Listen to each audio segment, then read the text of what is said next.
காட்டு செடியே யேசுராஜா, உம்மோடு இணைந்திருக்கும் கிளை நாங்கள், உமக்காய் படருகின்ற கொடி நாங்கள். ராத்திரெல்லாம் தூங்க முடியல, படப்படப்பா வருது, தூங்க முடியாதபடி பொல்லாத காட்சிகள்லாம் வருது, அப்படிலாம் கலங்குறீங்களா? விசுவாசத்தோடு நீங்க ஜெபிச்சீங்கன்னா போதும், இன்றைக்கு நீங்க ஜெயம் பெறுவீங்க. பொல்லாத ஆவிகள், அசுத்த ஆவிகள் பயத்தை கொண்டு வந்து கலங்க பண்ணும். பயம், மரண பயம், காரணமில்லாத பயம், ராத்திரி தூங்க முடியல பயம், விதவிதமாய் பிசாசு பயத்தை உண்டாக்க பல காரியங்களை செய்கிறதை பார்க்கிற இந்த உலகத்தில் கிரியச்சுகிற அசுத்த ஆவிகள், பில்லிசோனிகள், மந்திரவாதங்கள் என்று இருக்கிறது. பொறாமை கொண்ட மனிதர்கள் நம்ம சுற்றிலும் இருக்கிறாங்க. எந்த மனிதர்கள் பொறாமைனால் என்ன செய்வாங்கன்னு தெரியாது. அதனால ஏதாவது மந்திரவாதம் செய்வது, பில்லிசோனை செய்வது, பயப்படுத்துகிற ஆவிகள் நம்மை சுற்றிலும் கிரியை செய்கிறது. அதுதான் நிறைய பேருக்குள்ள மரண பயத்தை கொண்டு வருகிறது. தூங்க முடியாதபடி பயம் எப்பொழுதும் கொண்டு வருகிறது. விதவிதமாக அது பயப்படுத்துகிற ஆவிகள் கிரியை செய்கிறது. இன்னைக்கு உங்களுடைய வாழ்க்கையில் அப்படி கிரியை செய்யலாம். கனடா தேசத்துக்கு டொரண்டோ பட்டணத்துக்கு ஊழியத்துக்கு போயிருந்தேன். ஜெபம் நடத்தி கொண்டிருக்கும் ஒரு ஆவியான ஒரு காரியத்தை தெளிவாய் எனக்கு காண்பித்தார். ஒரு சகோதரி, அவருடைய 2 கண்களுக்கு முன்பாக சர்ப்பம், பாம்பு படமெடுத்து நிற்பதை போல தெரிகிறது. கண்ணை மூடினாலும் தெரியுது, திறந்தாலும் தெரியுது. எப்படி வாழ முடியும் பாருங்க. ஆண்டவர் சொல்லுகிற அந்த வேதனையோடு ஒரு மகள் வந்திருக்கிறாள். அந்த ஆவியை நான் கடிந்து கொள், இயேசுவின் நாமத்தில் சர்ப்பத்தின் ஆவியை விலகு என்று கட்டளையிட்ட உடனே அந்த ஆவி விலகினது. அந்த சகோதரி மேடையில் வந்து சொன்னாங்க, இதை வெளியில சொல்லக்கூட எனக்கு பயம், யார் இதை நம்புவாங்க? என்ன கண்ணு முன்னால் எப்படி பாம்பு தெரியுதுன்னு சொல்ற நீ? நான் கஷ்டப்பட்டேன், ராத்திரி பகலும் கஷ்டப்பட்டேன். இன்னைக்கு இயேசு எனக்கு விடுதலை கொடுத்துட்டார், என்னை விட்டு விலகி விட்டது. அது ஒரு சர்ப்பத்தின் ஆவி, பாம்பின் ஆவி, பயப்படுத்துகிற ஒரு ஆவி.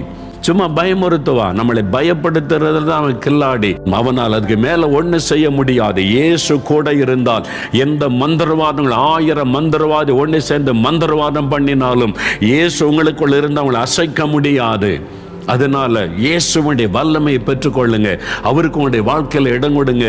பிசாசின்றி கொண்டு வருகிற பயம் விலகி போகும். அதுக்கு தான் இயேசு வந்தார். யாரையும் மதம் மாற்ற வரவில்லை, யாரையும் அடிமைப்படுத்த வரவில்லை. இனி வந்து மாசம் வந்து எனக்கு இதை பண்ணு, அதை பண்ணு, அதை செஞ்சாதான் அப்படின்னு அடிமைப்படுத்த இயேசு வரவில்லை. நீ என்னுடைய பிள்ளை, என்னுடைய மகன், என்னுடைய மகள், நான் உனக்கு தகப்பனாக இருந்து உன்னை பாதுகாத்து நடத்துவேன். அதுக்கு தான் இயேசு வந்தார். நம்முடைய தகப்பனாய், சிநேகிதனாய், தாயாய், நமக்கு எல்லாமாய் இருந்த நம்மை நடத்துகிற பயத்தை முற்றிலும் மாற்றி விடுவார். இயேசு கூட இருந்தா பாருங்களேன், பயப்படுகிற சூழ்நிலை இருக்கும், உள்ளத்துல பயம் இருக்காரு. எப்பவும் நீங்க தைரியமா, சந்தோஷமா, மகிழ்ச்சியா இருப்பீங்க. நம்ம பயப்படுத்துகிற மாதிரி பிசாசு பல காரியத்தை செஞ்சாலும் உள்ளத்துக்குள்ள பயம் வராது. இயேசு சொல்வார், பயப்படாத, நான் இருக்கேன் உனக்கு.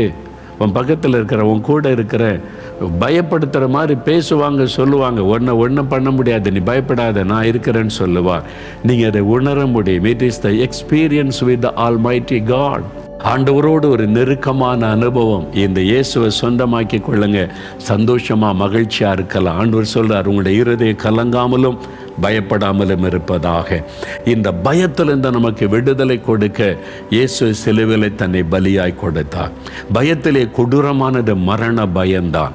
எபிரேயர் 2 அதிகாரம் 14-15 வாசிக்கும் போது, இந்த ஜீவ காலமெல்லாம் மரண பயத்தில் இருக்கிற மக்களை விடுதலையாக்கும்படி இயேசு சிலுவையிலே தன்னை பலியாய் கொடுத்து மரணத்தை ஜெயித்து உயிரோடு எழுந்தார். இயேசு பிசாசை ஜெயித்து உயிரோடு எழுந்தார். அதனால இயேசு கிறிஸ்துன்ற பேரை சொன்னாலே பிசாசு நடுங்கும், பிசாசு பயப்படுவான். உன்னுடைய உள்ளத்தில் இயேசு இருந்தாதான் அந்த நாமத்தை சொல்லும்போது பயப்படுவான். இன்றைக்கு அந்த இயேசு சொல்லுகிறார், என் மகளே, உன் இருதயம் கலங்காமலும் பயப்படாமலும் இருப்பதாக.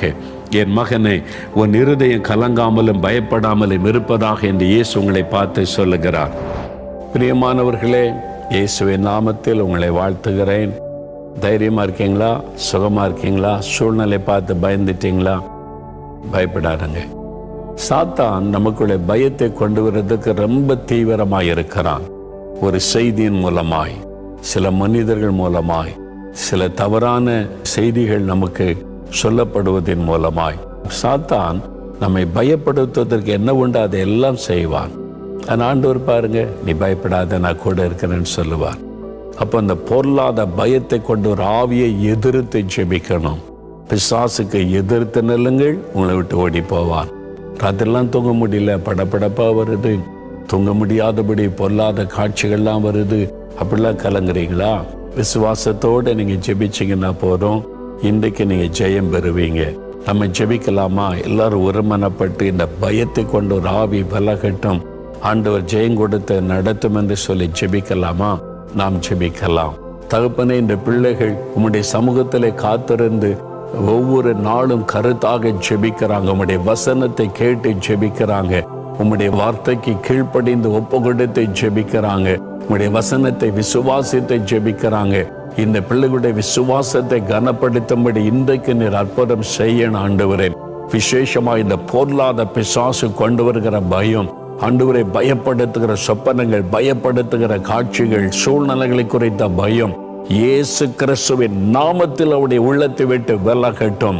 பயத்தை கொண்டு வருகிற பொருளாத ஆவிகளை இயேசு கிறிஸ்துவின் நாமத்தில் நான் துரத்துகிறேன். பயத்தை கொண்டு வருகிற பிசாசின் கிரியைகள் அழிக்கப்பட்டு போகட்டும்.